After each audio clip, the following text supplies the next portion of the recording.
Comment reconnaître les symptômes de l'appendicite? Si vous rencontrez l'inflammation près de votre bas-ventre, vous pouvez avoir l'appendicite. Cette condition est plus fréquente chez les personnes âgées entre 10 et 30, tandis que les enfants de moins de 10 et les femmes de plus de 50 peuvent avoir un temps plus difficile l'identification des symptômes traditionnels. Si vous êtes diagnostiqué avec une appendicite, vous aurez probablement besoin d'une intervention chirurgicale pour retirer votre annexe, une petite poche étendant hors de votre petit intestin. Ceci est considéré comme une urgence médicale, il est donc important de savoir reconnaître les signes et obtenir de l'aide dès que possible. Les symptômes d'urgence. Contactez votre médecin ou allez à la salle d'urgence immédiatement si vous ressentez plusieurs des symptômes suivants. Fièvre supérieure à 102 degrés F, 38 degrés C. Mal au dos. Diminution de l'appétit. Nausées et vomissements. Diarrhée ou constipation. Miction douloureuse. Douleur dans le rectum, le dos ou l'abdomen. Yourself vérification des symptômes. Recherchez des symptômes communs de l'appendicite. Le symptôme le plus fréquent est une douleur abdominale sourde près du nombril qui rayonne ou des changements près du bas-ventre droit. Il existe d'autres symptômes qui ne sont pas si fréquents. Si vous vous trouvez en cochant plusieurs d'entre eux, il pourrait être temps de communiquer avec votre médecin ou aller à l'hôpital. Vous devez communiquer avec votre médecin ou aller à l'hôpital dès que vous avez identifié ces symptômes en vous-même. Retarder le processus ne fera que rendre votre annexe plus susceptible de se rompre et de mettre en danger votre vie. Vous aurez généralement remarqué des symptômes dans les 12 à 18 heures, mais ils peuvent durer jusqu'à une semaine de plus en plus sévère que le temps passe. Les symptômes comprennent diminution de l'appétit, problèmes d'estomac, comme la nausée, la diarrhée et la constipation, surtout si jumelés avec vomissements fréquents. Fièvre, si votre température est égale ou plus de 103 degrés F, 40 degrés C, allez à l'hôpital immédiatement. Si elle est à 102 degrés F, 38 degrés C, mais vous rencontrez plusieurs autres symptômes, allez à l'hôpital le plus tôt possible. Une faible fièvre d'environ 99 degrés F est un autre symptôme. Frissons et secousses. Mal au dos. Incapacité à passer le gaz. Ténesme, le sentiment que le mouvement de l'intestin va soulager l'inconfort. Plusieurs de ces symptômes sont similaires à la gastro-entérite virale. La différence est que la douleur est générale et non spécifique dans la gastro-entérite. Soyez à l'affût des symptômes moins fréquents de l'appendicite. En plus des symptômes ci-dessus, vous pouvez également rencontrer des symptômes qui sont moins souvent associés à l'appendicite. Voici quelques symptômes moins fréquents, vous pouvez regarder dehors pour. Miction douloureuse. Vomissement avant le début de la douleur abdominale. Douleur aiguë ou sourde dans le rectum, le dos ou l'abdomen supérieur ou inférieur. Faites attention à la douleur abdominale. Dans la plupart des adultes, votre annexe peut être située sur la partie inférieure droite de l'abdomen, en général un tiers du chemin entre votre nombril et os de la hanche. Notez que cet emplacement peut être différent pour la femme enceinte. Surveillez un chemin de la douleur.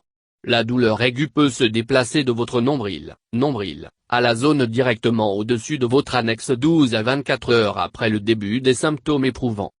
Si vous avez remarqué une nette progression comme ça, allez directement à la salle d'urgence. Chez les adultes, les symptômes de l'appendicite peuvent empirer dans les 4-48 heures. Si vous êtes diagnostiqué avec une appendicite, il est considéré comme une urgence médicale. Appuyez sur votre abdomen. Si elle est trop douloureuse pour vous de même toucher, en particulier dans la partie inférieure droite, envisagez d'aller à la salle d'urgence. Vous pouvez également ressentir une tendresse dans votre bas-ventre lorsque vous appuyez dessus. Recherchez rebond de tendresse.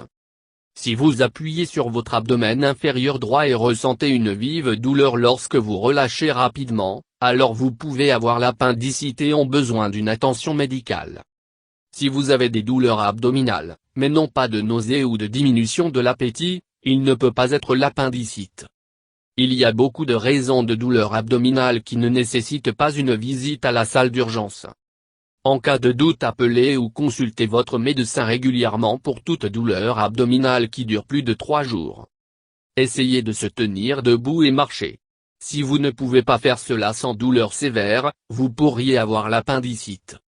Alors que vous devriez demander des soins d'urgence immédiatement, vous pourriez être en mesure de soulager la douleur en position couchée sur le côté et le curling en position fœtale. Voyez si votre douleur est encore pire si vous faites des mouvements saccadés ou la toux. Soyez conscient des différences de symptômes chez les femmes enceintes et les enfants. Chez les femmes enceintes, la douleur peut être localisée différemment parce que l'appendice est plus élevé lorsque la femme est enceinte. Chez les enfants de 2 ans et moins, la douleur dans l'abdomen est généralement inférieure accompagnée de vomissements et un gonflement du ventre. Les tout-petits avec une appendicite ont parfois du mal à manger et peuvent sembler anormalement endormis. Ils peuvent refuser de manger, même leur collation préférée. Chez l'enfant imite la douleur des adultes en ce qu'elle commence au nombril et se déplace vers le quadrant inférieur droit du ventre. La douleur ne va pas mieux si l'enfant se trouve vers le bas, mais il peut empirer si l'enfant se déplace. Si l'appendice n'éclate chez l'enfant, une fièvre élevée est notée. À la recherche des soins médicaux. Évitez les médicaments jusqu'à ce que vous obtenez le traitement. Si vous sentez que vous avez les symptômes de l'appendicite, alors il est important de ne pas faire de votre situation pire que vous attendez pour le traitement dans la salle d'urgence. Voici ce que vous devriez éviter que vous attendez à traiter. Ne pas prendre des laxatifs ou des médicaments contre la douleur. Les laxatifs peuvent irriter vos intestins plus loin et médicaments contre la douleur peuvent rendre plus difficile pour vous de surveiller tous les pics de douleur abdominale. Ne prenez pas d'antiacides. Ils peuvent aggraver la douleur associée à l'appendicite. Ne pas utiliser des coussins chauffants, ce qui peut provoquer une inflammation de l'appendice à la rupture. Ne pas manger ou boire quoi que ce soit jusqu'à ce que vous avez été interrogé, parce que cela peut vous faire un risque plus élevé pour l'aspiration pendant la chirurgie. Apprenez à une salle d'urgence rapidement. Si vous vous sentez raisonnablement certain que vous avez une appendicite, ne pas simplement prendre le téléphone et prendre rendez-vous d'un médecin pour plus tard dans la semaine. Allez à l'hôpital le plus tôt possible. Appendicite est potentiellement mortelle si l'annexe éclate sans traitement. Emportez des articles durant la nuit, comme un pyjama frais et votre brosse à dents. Si vous avez une appendicite, vous saurez obtenir la chirurgie et passer la nuit. Expliquez vos symptômes à la salle d'urgence. Soyez préparé pour le triage et dire à l'infirmière de triage que vous soupçonnez une appendicite. Vous serez alors classé sur la liste des patients qui ont besoin de soins en fonction de l'urgence de leur blessure. Cela signifie que si quelqu'un entre dans la salle d'urgence avec une blessure à la tête, vous pourriez avoir à attendre un peu. Ne paniquez pas si vous devez attendre. Une fois que vous êtes à l'hôpital, vous êtes beaucoup plus sûr que vous êtes à la maison. Même si votre annexe éclate dans la salle d'attente, ils seront en mesure de vous lancer dans la chirurgie rapidement. Essayez d'être patient et prendre votre esprit au large de la douleur. Savoir ce qu'il faut attendre de l'examen. Lorsque vous voyez un médecin, vous aurez besoin de décrire à nouveau vos symptômes. Notez toutes les anomalies digestives, comme la constipation ou des vomissements. Et essayez de dire au médecin quand vous avez remarqué la douleur. Le médecin vous examinera les signes de l'appendicite. Attendez-vous à être poussé. Le médecin va appuyer sur le bas-ventre, dur. Le médecin vérifie pour une péritonite, ou l'infection qui résulte d'une péritonite. Si vous avez une péritonite, vos muscles abdominaux spasment lorsqu'il est pressé. Le médecin peut également effectuer un examen rectal rapide. Attendez-vous à des tests supplémentaires. Les tests de laboratoire et d'imagerie sont importants pour le diagnostic officiel de l'appendicite. Et c'est possible qu'on prenne le test sanguin, cela permettra d'identifier un nombre de globules blancs dans le sang élevé, ce qui montre un signe d'infection avant même une température de bas gradé vue. Le test sanguin montrera également s'il y a un déséquilibre des électrolytes et de déshydratation, qui peut causer de la douleur aussi. Le médecin peut également faire un test de grossesse pour exclure la possibilité d'une femme.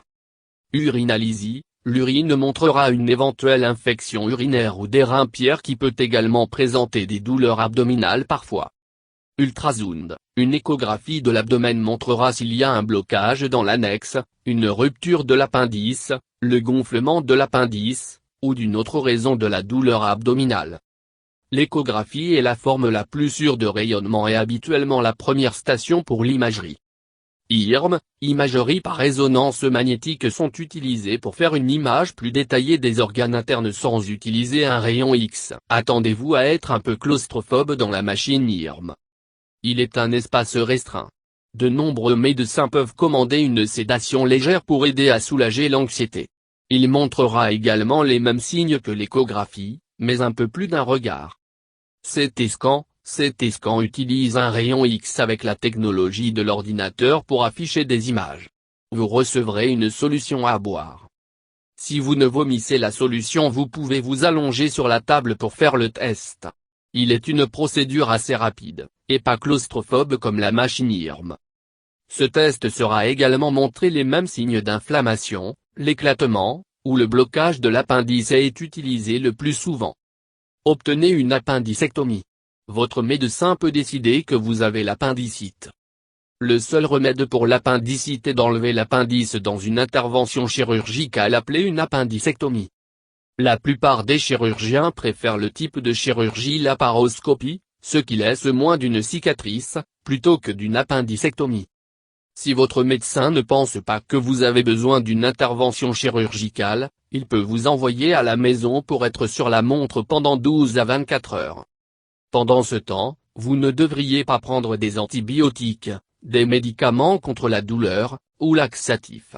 Dans cette situation, vous devez contacter votre fournisseur si vous obtenez pire. Ne pas attendre que vos symptômes à résoudre. Vous devrez peut-être revenir avec un échantillon d'urine. Lorsque vous revenez pour un autre examen, vous devez vous assurer de ne pas manger ni boire à l'avance, car cela pourrait causer des complications en chirurgie. Ménagez votre rétablissement. Appendicectomies modernes sont peu invasives, et vous devriez être en mesure de retourner à la vie normale avec peu ou pas de complications.